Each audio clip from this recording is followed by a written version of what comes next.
എന്തൊക്കെ ചെയ്തിട്ടും തടി കുറയുന്നില്ലേ? തടി കുറഞ്ഞാലും കുടവയറ് മാത്രം കുറയുന്നില്ലേ? മുഖമൊന്ന് ഒതുങ്ങിയാലും ഡബിൾ ചിന്ന് മാത്രം പോകുന്നില്ലേ? ചായ ഒഴിവാക്കി അത് നടക്കാൻ തുടങ്ങി, അധികം ഭക്ഷണമൊന്നും കഴിക്കുന്നില്ല, എന്നിട്ടും എൻ്റെ ഈ ബെല്ലി ഫാറ്റ് പോകുന്നില്ല. ഈ ഫാറ്റ് അക്യുമുലേഷന് നമ്മൾ ഭക്ഷണം കഴിക്കുന്നത് മാത്രമല്ല അതിനെ എഫക്റ്റ് ചെയ്യുന്നത്, നമ്മുടെ ജീവിതശൈലിയും ബാക്കി കുറേ കാര്യങ്ങൾ അതിനെ എഫക്റ്റ് ചെയ്യുന്നുണ്ട്.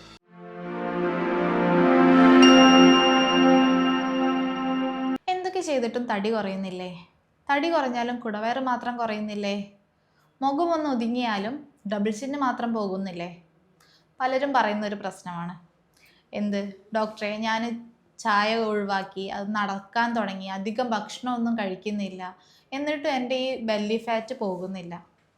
ഒരു കാര്യം മനസ്സിലാക്കണം, ഈ ഫാറ്റ് അക്യുമുലേഷന് നമ്മൾ ഭക്ഷണം കഴിക്കുന്നത് മാത്രമല്ല അതിനെ എഫക്റ്റ് ചെയ്യുന്നത്, നമ്മുടെ ജീവിതശൈലിയും ബാക്കി കുറേ കാര്യങ്ങൾ അതിനെ എഫക്റ്റ് ചെയ്യുന്നുണ്ട്. ഇന്നത്തെ വീഡിയോയിൽ എന്തൊക്കെയാണ് ചെയ്യേണ്ടതെന്നും ഈ തടി കുറയ്ക്കാൻ വേണ്ടി സഹായിക്കുന്നത് കുറച്ച് കാര്യങ്ങളെക്കുറിച്ച് നമുക്ക് സംസാരിക്കാം. ഈ തടി ഒന്ന് കുറയാൻ വേണ്ടിയിട്ട് ആളുകൾ ചെയ്യുന്ന കുറേ മണ്ടത്തരങ്ങളുണ്ട്. അതെന്തൊക്കെയാണെന്ന് ആദ്യം നോക്കാം, എന്നാലല്ലേ അത് ചെയ്യാതിരിക്കുള്ളൂ. ഒന്നാമത്തതാണ് ഭക്ഷണം സ്കിപ്പ് ചെയ്യുന്നത്. അതായത് ശരിയായ രീതിയിൽ ഭക്ഷണം കഴിക്കാതിരിക്കും. മെയിനായിട്ട് ഈ ബ്രേക്ക്ഫാസ്റ്റ് സ്കിപ്പ് ചെയ്യുക, ഉച്ചയ്ക്ക് അതായത് ലഞ്ചിന് സാലഡ്സ് മാത്രം എടുക്കുക, അല്ലെങ്കിൽ രാത്രി ഫാസ്റ്റിംഗ് ഇരിക്കുക. ഇങ്ങനെയൊക്കെ ചെയ്തതുകൊണ്ട് നമ്മൾ തടി കുറയുമോ? ആ ടൈമിൽ ചെറിയൊരു വെയിറ്റ് ലോസ് നമുക്ക് തോന്നാം. ഇങ്ങനെ ചെയ്യുമ്പോൾ അവിടെ സംഭവിക്കുന്നത് എന്താണെന്ന് വെച്ചാൽ നമ്മളുടെ ശരീരത്തിന് ആവശ്യമുള്ള ഭക്ഷണം കിട്ടില്ല. അങ്ങനെ കിട്ടാതെ വരുമ്പോൾ എന്താണ്, നമ്മളുടെ ബോഡി വിചാരിക്കും എന്തോ ഒരു എമർജൻസി സിറ്റുവേഷനാണ്, എന്തോ ഒരു സ്കേഴ്സിറ്റി ഉണ്ടായിട്ടുണ്ടെന്ന് വിചാരിക്കും. അപ്പോൾ നമ്മളുടെ ബോഡി സർവൈവൽ മോഡിലേക്ക് പോകും. അങ്ങനെ ആകുമ്പോൾ നമ്മൾ പിന്നീട് എന്തെങ്കിലും ഭക്ഷണം കഴിച്ചാൽ അതൊക്കെ ഫാറ്റായിട്ടാണ് സ്റ്റോർ ചെയ്യപ്പെടുക. അപ്പം നമ്മൾ വീണ്ടും തടി വയ്ക്കാനുള്ള ചാൻസാണുള്ളത്. രണ്ടാമത്തതാണ് ക്രാഷ് ഡയറ്റ്. അതായത് 3 നേരം സാലഡ്സ് മാത്രം, അല്ലെങ്കിൽ ഇത്ര ദിവസം സാലഡ്സ് മാത്രം, അല്ലെങ്കിൽ ജ്യൂസ് മാത്രം എന്നൊക്കെ പറഞ്ഞിട്ടുള്ള ക്രാഷ് ഡയറ്റ്. ഇങ്ങനെ ഡയറ്റ് എടുക്കുമ്പോൾ നമ്മളുടെ ശരീരത്തിൽ ശരിക്കും വെയിറ്റ് ലോസ് അല്ല ഉണ്ടാകുന്നത്, നമ്മളുടെ വാട്ടർ ലോസും അതുപോലെ തന്നെ നമ്മളുടെ മസിൽ ലോസും ആണ് സംഭവിക്കുന്നത്.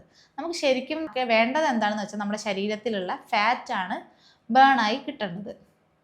മൂന്നാമത് ചെയ്യുന്നതാണ് സ്പോട്ട് റിഡക്ഷനിൽ വിശ്വസിക്കുന്നത്. അതായത് ഈ ബെൽറ്റ് കെട്ടിയാൽ തടി കുറയും, അതല്ലെങ്കിൽ ഈ ഒരു ക്രീം ബെല്ലി ഫാറ്റിൽ കുറച്ചാൽ ഫാറ്റൊക്കെ ഉരുകി പോകും എന്നുള്ള ഓരോരോ മാർക്കറ്റിംഗ് ട്രിക്സ് നമ്മളത് വിശ്വസിച്ച് പോകുന്നത്. പിന്നെ പലരുടെ ആവശ്യമാണ് നമുക്ക് വേറെ എവിടെയുള്ള ഫാറ്റ് ഒന്നും കുറയണ്ട, പക്ഷേ ബെല്ലിയിലുള്ള ഫാറ്റ് മാത്രം കുറഞ്ഞാൽ മതി, അതായത് വയറ് മാത്രം ഒന്ന് കുറഞ്ഞാൽ മതി, അല്ലെങ്കിൽ മുഖത്തുള്ള ഫാറ്റ് മാത്രം കുറഞ്ഞാൽ മതി എന്നുള്ളതൊക്കെ. അതൊരു കാര്യം അറിയേണ്ടത് എന്താണെന്ന് വെച്ചാൽ നമ്മളുടെ ബോഡി, ഓരോരുത്തരുടെയും ബോഡി ഓരോ മാതിരിയാണുള്ളത്. അത് നമ്മളുടെ ബോഡിയിലുള്ള ഫാറ്റ് എവിടെയാണോ ഡെപ്പോസിറ്റ് ചെയ്യുന്നത്, അല്ലെങ്കിൽ ഫാറ്റ് എവിടുത്തെ ഫാറ്റാണോ ബേൺ ചെയ്യേണ്ടത് എന്നൊക്കെ നമ്മളുടെ ബോഡിയാണ് തീരുമാനിക്കുന്നത്. അടുത്തതാണ് രാത്രി ലേറ്റായിട്ട് ഭക്ഷണം കഴിച്ചിട്ട് അപ്പം തന്നെ കിടന്നുറങ്ങുന്നത്.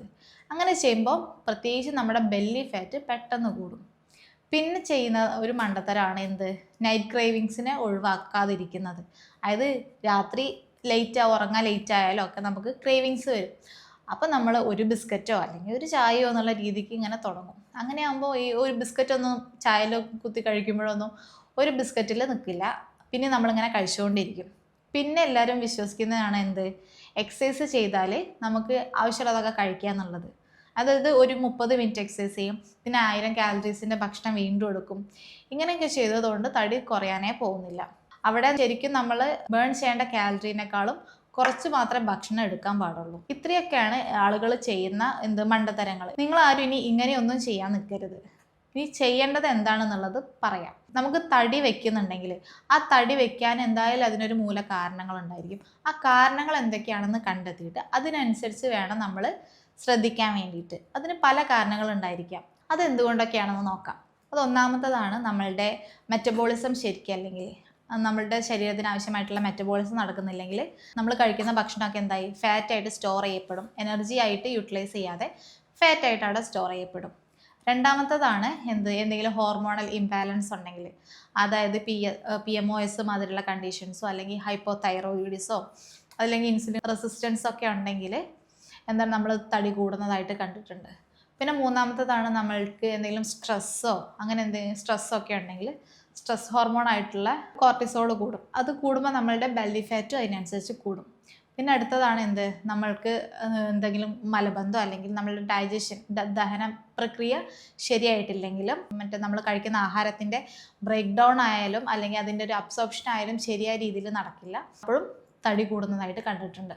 അടുത്തതാണ് സെഡൻഡറി ആയിട്ടുള്ള ലൈഫ് സ്റ്റൈലിലുള്ളവർക്ക്, അതായത് നമ്മൾക്ക് അധികം മൂവ്മെൻറ്റ്സ് ഒന്നും ഇല്ലാതെ രാവിലെ മുതൽ വൈകുന്നേരം വരെ ഇരുന്നിട്ട് ജോലി ചെയ്യുന്നവർ, അവരിലൊക്കെയാണ് കൂടുതലായിട്ട് എന്ത് ഒബേസിറ്റി കണ്ടുവരുന്നത്.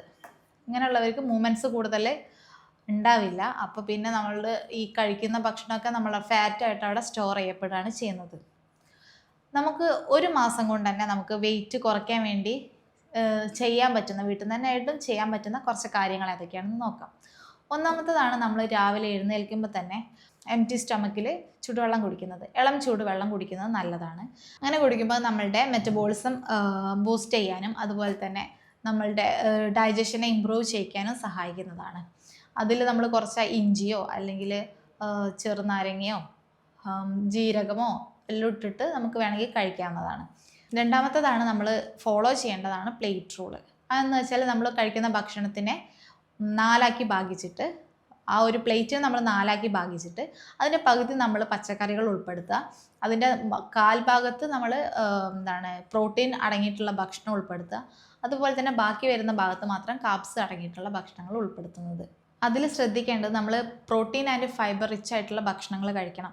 അത് ഏതൊക്കെയാണെന്ന് നോക്കിയാൽ നമ്മൾ മുളപ്പിച്ചിട്ടുള്ള പൾസസ്, അതുപോലെ തന്നെ പാല് അല്ലെങ്കിൽ ഗ്രീക്ക് യോഗേർട്ട്, ഇതൊക്കെ നമ്മളെ ഭക്ഷണത്തിൽ ഉൾപ്പെടുത്തുന്നത് നല്ലതാണ്. പ്രോട്ടീന് കൂടുമ്പോഴാണ് നമ്മളുടെ ഫാറ്റ് മെറ്റബോളിസം മെച്ചപ്പെടുന്നത്. മൂന്നാമത് ശ്രദ്ധിക്കേണ്ടതാണ് നമ്മൾ ശരീരത്തിന് ഒരു മൂവ്മെൻറ്റ്സ് കൊടുക്കുന്നത്. ഡെയിലി നമ്മൾ നടക്കുക, ഒരു 45 മിനിറ്റൊക്കെ ഒരു ബ്രിസ്ക് വാക്ക് നടക്കുക. അങ്ങനെ നടക്കുമ്പോൾ നമ്മളുടെ ബോഡീൻ്റെ മെറ്റബോളിസം ഇമ്പ്രൂവ് ചെയ്യുകയും ചെയ്യും. അപ്പോൾ ഒരു ഫാറ്റിൻ്റെ ബേണിംഗ് ഒക്കെ നന്നായിട്ട് നടക്കുന്നതുമാണ്. അടുത്തതാണ് നമ്മൾ നേരത്തെ ഭക്ഷണം കഴിക്കുന്നത്. ഒരു 7-8 മണിൻ്റെ ഉള്ളിലായിട്ട് തന്നെ ഭക്ഷണം കഴിക്കുക. അതായത് ലഘുവായിട്ടുള്ള ഭക്ഷണം കഴിക്കണം. അത് പെട്ടെന്ന് നമുക്ക് ദഹിക്കാൻ സഹായിക്കുന്ന ഭക്ഷണങ്ങൾ വേണം കഴിക്കാൻ. അങ്ങനെ കഴിച്ചിട്ട് ഒരു 2 മണിക്കൂറോ 3 മണിക്കൂറോ കഴിഞ്ഞിട്ട് മാത്രം കിടക്കുക. ഇങ്ങനെ ചെയ്യുമ്പോൾ നമ്മൾ കഴിക്കുന്ന ഭക്ഷണത്തിൻ്റെ ഒരു ഡൈജഷൻ ആണെങ്കിലും ശരിയായ രീതിയിൽ നടക്കുകയും ചെയ്യും. നമ്മൾ ഉറങ്ങുമ്പോഴേക്കും ഫാറ്റായിട്ട് ഡെപ്പോസിഷൻ നടക്കുകയും ഇല്ല. അഞ്ചാമത്തതാണ് ഷുഗർ കട്ട്. നമ്മളുടെ ഫേസിൻ്റെ ഫാറ്റ് കുറയ്ക്കാൻ വേണ്ടി സഹായിക്കുന്ന ഒരു വലിയൊരു ഫാക്റ്റാണ് ഷുഗർ കട്ട് ചെയ്യുന്നത്. നമ്മളൊരു 15 മുതൽ 30 ദിവസം വരെ ഒരു ഷുഗർ കട്ട് ഫോളോ ചെയ്തൊക്കെ അതിൻ്റെ വ്യത്യാസം നിങ്ങൾക്ക് മനസ്സിലാക്കാൻ പറ്റും. അത് നമ്മൾ ഈ ബേക്കറി ഐറ്റംസ്, പഞ്ചസാര യൂസ് ചെയ്യുന്നത്, അല്ലെങ്കിൽ മധുര പലഹാരങ്ങൾ കഴിക്കുന്നത്, പാക്കഡ് ആയിട്ടുള്ള ഡ്രിങ്ക്സ് കഴിക്കുന്നത്, ഇതൊക്കെ ഒഴിവാക്കുക. ഇതൊക്കെയാണ് ഷുഗർ കട്ടിൽ പെടുന്നത്. 30 ദിവസം കൺസിസ്റ്റൻ്റ് ആയിട്ട് ഈ ഒരു കാര്യങ്ങൾ ഫോളോ ചെയ്യുന്നത് നമ്മളുടെ തടി ഒന്ന് കുറയ്ക്കാൻ വേണ്ടി സഹായിക്കുന്നതാണ്. ഇനി വലിയ ബുദ്ധിമുട്ടില്ലാതെ നമുക്ക് ചെയ്യാൻ പറ്റുന്ന കുറച്ച് കാര്യങ്ങൾ പറയാം. ഒന്നാമത്തത്, നമ്മൾ ഭക്ഷണം കഴിക്കുമ്പോൾ നന്നായിട്ട് ചവച്ചരച്ച് കഴിക്കുന്നത്. രണ്ടാമത്തത്, നമ്മളിപ്പോൾ ഓഫീസിലൊക്കെ പോകുമ്പം സ്റ്റെയർ ഉണ്ടെങ്കിൽ സ്റ്റെപ്പ് കയറുക, അതായത് ലിഫ്റ്റ് ഒഴിവാക്കിയിട്ട് നമ്മൾ സ്റ്റെപ്പ് കയറുക. അത് നമ്മുടെ ബോഡിക്ക് ഒരു മൂവ്മെൻറ്റ്സ് കൊടുക്കും. മൂന്നാമതാണ് നമ്മൾ ഈ മീൽസിൻ്റെ ഇടയിലുള്ള ഒരു സ്നാക്കിംഗ് പരിപാടി ഒഴിവാക്കുക. നാലാമത്തതാണ് എന്തെങ്കിലും എക്സസൈസ് ചെയ്യുക, അതായത് യോഗ പോലെ അല്ലെങ്കിൽ സൂര്യ നമസ്കാരം പോലെ അല്ലെങ്കിൽ സ്ക്വാഡ്സ് അല്ലെങ്കിൽ പ്ലാങ്ക്, ഇതൊക്കെ ഒരു 20-30 മിനിറ്റ് എന്നും ചെയ്യുന്നത് നല്ലതാണ്. ഈ വെയിറ്റ് ലോസിന് സഹായിക്കുന്ന കുറച്ച് വൈറ്റമിൻസ് ഉണ്ട്. അത് വൈറ്റമിൻ ഡി അല്ലെങ്കിൽ B12 അല്ലെങ്കിൽ അയൺ, മാഗ്നീഷ്യം ഒക്കെ. ഇതിൻ്റെ എന്തെങ്കിലും ഡെഫിഷ്യൻസി ഉണ്ടെങ്കിൽ ഒരു ഡോക്ടറോടെ കൺസൾട്ട് ചെയ്തിട്ട് അതിനായിട്ടുള്ള സപ്ലിമെൻറ്റ്സ് എടുക്കാവുന്നതാണ്. ഇനി നമുക്ക് വെയിറ്റ് ലോസിന് സഹായിക്കുന്ന 3 ചായകൾ ഏതൊക്കെയാണെന്ന് നോക്കാം. ഒന്നാമത്തതാണ് നമ്മളുടെ ഈ ചെമ്പരത്തിപ്പൂ, ഹിബിസ്കസ് ടീ, ചെമ്പരത്തിപ്പൂ ചായ. ഇത് നമ്മളുടെ ഒരു വാട്ടർ റിട്ടൻഷനെ കൂട്ടുകയും അതുപോലെ തന്നെ ധാരാളം ആൻറ്റി ഓക്സിഡൻ്റ് അടങ്ങിയത് കൊണ്ട് തന്നെ നമ്മളുടെ ഒരു മെറ്റബോളിസം നല്ല രീതിക്ക് നടക്കാനും സഹായിക്കുന്നതാണ്. രണ്ടാമത്തതാണ് ഇഞ്ചി ചായ, ജിഞ്ചർ ടീ എന്ന് പറയും. അത് നമ്മളുടെ ഡൈജഷനെ ഇമ്പ്രൂവ് ചെയ്യിക്കാൻ സഹായിക്കും. നമ്മളുടെ ഡൈജഷനെ കൂട്ടാനും അതുപോലെ തന്നെ നമ്മൾ കഴിക്കുന്ന ഭക്ഷണം ഫാറ്റായിട്ട് സ്റ്റോർ ആവാതെ നിൽക്കാനും സഹായിക്കുന്നതാണ്. മൂന്നാമത്തതാണ് നമ്മളുടെ നോർമൽ കട്ടൻ ചായ അല്ലെങ്കിൽ ബ്ലാക്ക് ടീ. ഇത് നമ്മളുടെ മെറ്റബോളിസത്തിനെയും നമ്മളുടെ ഒരു അലേർട്ട്നെസ്സിനെയും മാറ്റാൻ സഹായിക്കുന്നുണ്ട്. നമ്മൾ എനർജറ്റിക് ആയിട്ട് ഇരിക്കാനും സഹായിക്കും. ഈ ചായകളൊക്കെ നമ്മൾ മധുരം ഇടാതെ കുടിക്കുന്നതാണ് നല്ലത്. ഈ ചായകൾ മാത്രം കുടിച്ചത് കൊണ്ട് മാത്രം നമ്മൾ വെയിറ്റ് കുറയില്ല. നമ്മൾ ഇന്ന് പറഞ്ഞിട്ടുള്ള ഈ ഒരു കാര്യങ്ങളും ബാക്കി കാര്യങ്ങളും എല്ലാം കൂടെ ഒന്ന് ഫോളോ ചെയ്താൽ നമുക്ക് വെയിറ്റ് സുഖമായിട്ട് കുറയ്ക്കാവുന്നതേ ഉള്ളൂ. തടി കുറയ്ക്കാൻ വേണ്ടിയിട്ട് പട്ടിണി കിടക്കാതിരിക്കുക, അതുപോലെ തന്നെ അനാവശ്യമായിട്ടുള്ള എന്താണ് മാർക്കറ്റിംഗ് ട്രിക്സിലൊന്നും പോയി വീഴാതെ ഇരിക്കുക. ഇന്നത്തെ കണ്ടന്റ് നിങ്ങൾക്ക് മനസ്സിലായെന്ന് വിചാരിക്കുന്നു. എന്തെങ്കിലും സംശയം ഉണ്ടെങ്കിൽ താഴെ കാണുന്ന നമ്പറിൽ ബന്ധപ്പെടുക.